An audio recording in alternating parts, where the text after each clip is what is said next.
really am the CEO of Lucky Beauty, pero this is also my very first venture into business. So I'm really grateful na ang partners ko ay very knowledgeable. Hindi lang sa business, kundi din sa makeup industry. My partners, ikaw, Sir Pao. I'm really grateful na I'm guided by people who are really kind, really mature, experience, but also creative. And alam mo din, Sir Pao, na sa business, ang dami ko natutunan sa inyo. I'm still learning a lot din from you guys. And lalo na ikaw, Sir Pao, you know my weakness sa business is math. Guys, ang daming math sa business. But still, kahit I'm still learning, at bago pa lang ako, I still make it to a point I'm still very hands-on sa everything. Kahit busy din ako kasi pinagsasabay ko din to sa work ko as an artista, lahat pa rin naman ko meetings andun ako para I understand and I am updated with the progress of the company.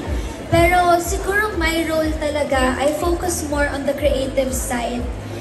Yung product development, yun yung pinaka-ambag ko, maliban sa cuteness ko. Doon ako pinaka-passionate din kasi sa products natin. I make sure na everything is aligned with what Lucky Beauty stands for and what we want the brand to be and where we see it going.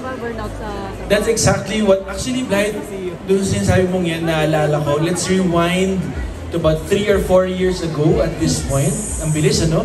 Ano nga ba, do you remember that first meeting that we had? Let's go back to that. Yung first meeting that we had na may dala kang maliit na iPad. Yes! Naalala mo ba yun? Yes. So, hindi din naman bago sa inyo na nakailan na akong meetings before you guys.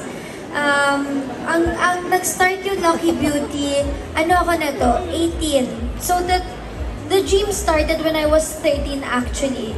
Malaking inspiration ko dito si Kylie Jenner and lagi naman ako vocal about it, how much I'm inspired by her and I look up to her. Nung naglabas siya ng sarili niyang makeup brand, naisip ko, baka kaya ko din. I'm not Kylie Jenner. At that time, I wasn't even Andrea Brillantes. Hindi ako masyadong kilala. Pero I had a dream. And I know I'm really passionate about makeup. And I know that I can do something about it. So I worked really hard. I made sure na magkaroon ako ng pangalan somehow para magkaroon talaga ako ng influence para when I release something, people will listen to me and will buy it, maging influence sila. So when I was 18, feeling ko baka kaya ko na. Somehow naman, may name na ako, may credibility na ako. So, nag-try na ako mag-reach out sa mga business owners kung interested sila sa product ko. And at that time, hindi pa uso ang Canva. Wala pang anything, wala pang ChatGPT, wala pang AI. So, meron lang akong iPad mini, hindi pa siya malaki na iPad. Wala pa akong laptop nung time na yun. As in talagang sobrang raw, sobrang wala talaga. I was just a girl with dreams. Parang ganun yung vibe ko nun. Ganun, niro-romanticize ko na yung era na yun of my life. Anyway, meron ako iPad mini, tapos, buti na lang may Apple Pencil na nung time na yun. At dinrawing ko lang yung vision for the brand. Dinrawing ko lang yung gusto kong products for Lucky Beauty. Yung iba ang nagustuhan. Yung iba feeling ko actually just wanted to invest because I'm Andrea, not really because they believe in the product, in the brand. Pero with you guys, nakaramdam ako ng connection, ng chemistry. It was mutual? Yes, it was mutual and naramdaman ko talaga na kaya natin buhayin yung vision na nakikita ko, na gusto ko, yung dream ko. And I mean, hindi naman ako nagkamali. Hindi ako nagkamali. And to think, guys, actually share ko lang namin sa inyo, no? At the time that we were doing this, Blythe was really drawing things. So kumbaga yung image na nilalako niya, yung idea niya. Tsaka visual learner kasi ako. Visual learner ako, so lahat kailangan nakadrawing.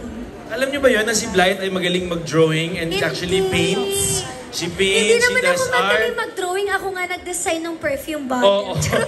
Dinrawing niya yan, yung perfume bottle na yan. When we did the custom mold for that, Yes. siya ang nag-drawing talaga niyan. So, Sa harap dinrawing pa niya. mismo nung... Correct. Sa harap mismo nung supplier, ako yung nag-drawing ng perfume talaga nung... Ayan siya.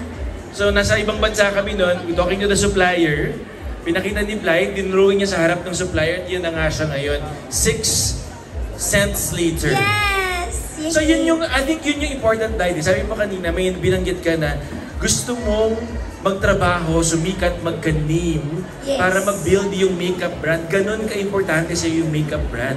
Yes, pero again, I don't want people to think na they have to be this in order to do that. That was just me. Yun, ganun lang talaga ako I think, ka-dedicated talaga. Ganun ko lang talaga pinush yung sarili ko. Pero sa lahat ng tao na gusto mag-create ng brand nila, ng business nila, it's not necessary na you have to be sikat, you have to be like me. I thought I needed to be this. And at that time, actually, hindi ko pa nga naabot yung goal ko eh. Meron pa akong higher goal na dapat ganito pa ako kasikat. And that time, hindi din talaga. Gusto ko like ako yung top 1. Feeling ko kailangan ko maging top 1 para magawa to. Pero that time, I was 18. Iniisip ko, life is really unpredictable. And that time, nagka-pandemic. And it stripped a lot from me. Kasi it hit me very young. So, at that time, naisip ko, you know what? Hindi natin alam ano mangyayari in life. Let's try now. Kahit tingin ko hindi pa ako ready or what, pero let's give it a shot. Kasi there's no harm in trying. So, kung ano man idea meron kayo, i-push nyo yan. Hindi siya, wala naman talagang rule.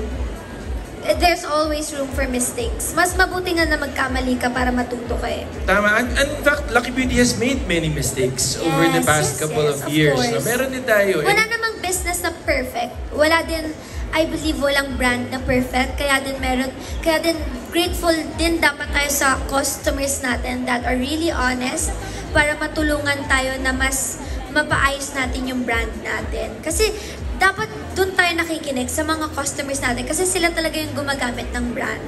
Speaking of the pakikinig sa customers, ano yung narinig mo nang gusto mong i-create yung palette natin? Ang narinig ko, well, actually narinig ko from you guys. Kasi una pa lang, nung pinag-uusapan pa lang natin kung ano yung gusto nating scent ng brand, alam nyo na, di ba, meron akong perfume collection. And kayo nagsabi na parang mahilig ako sa perfume. Why not make a perfume collection? And gusto ko yun, but then wala nga akong pang-amoy.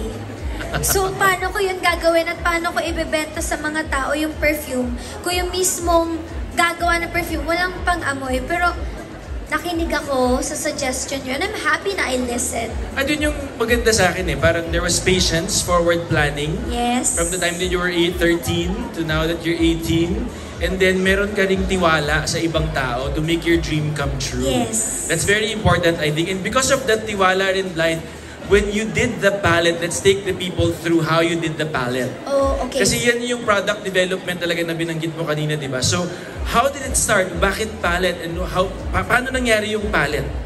Ako kasi, pag gagawa ko ng product, lalo na yung first line natin, nag-release tayo ng 6 to 7 products nun.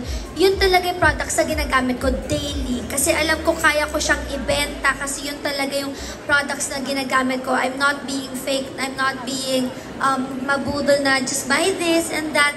Yun yung sinishare ko. Everything that I share is personal to me somehow. Kasi makeup is personal naman talaga. With the palette, I had the idea na, kasi the name is Eye and Face Wardrobe.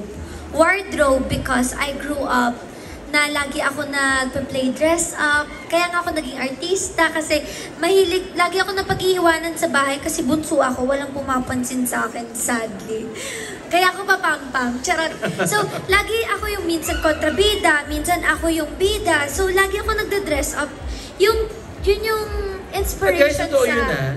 Sa pagkausap namin si Beth, nag-meeting kami, minsan Minsan Marami- tumatayo oo. pa ako. Tumatayo pa ako para mag-gets nila yung Correct. explain ko.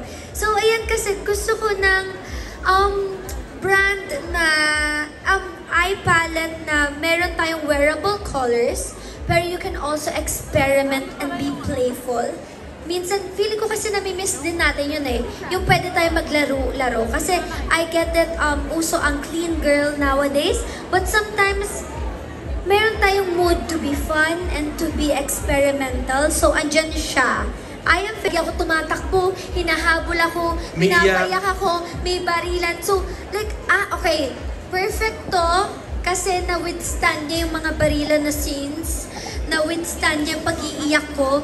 Perfect siya sa trabaho ko. Pero sometimes, kapag wala akong taping, like before, nung tinatesting ko yung powder natin, nag-aangkas pa ako. Nag-angkas yata ako from Manila to... Saan ba yun? Basta yun na yun. Oo, basta yun. Magating Para balikan lang yun, matesting. Kasi yung mga gumagamit, aware ako sa customers ko na ang mga gumagamit ng makeup is yung iba nag-commute. At alam ko din ang weather sa Pilipinas. It's not the best weather for makeup. Makeup? For makeup, it is not. So, yeah. I make sure lang na when I test the products, yung talagang real life, hindi lang yung glitz and glamour na I tested, it's beautiful. Gumagana ba siya? Gumagana ba siya sa skin type ng mga Pilipino? Gumagana ba siya sa weather dito sa Pinas? And grateful din ako na I'm surrounded with professional makeup artists. So, I also ask for their opinion. Pinapagamit ko din yung makeup. Actually, yung eye palette, bago siya na-release, ginagamit ko na siya sa mga looks ko. For ASAP, ginamit ko na siya. And nakakakuha naman ako ng good reviews. Or baka pinaplastic lang ako ng makeup artist ko. Pero no, I believe hindi talaga. Actually, marami tayong nakuha feedback from them talaga Yes. that we incorporated Yes. into the palette. Yes.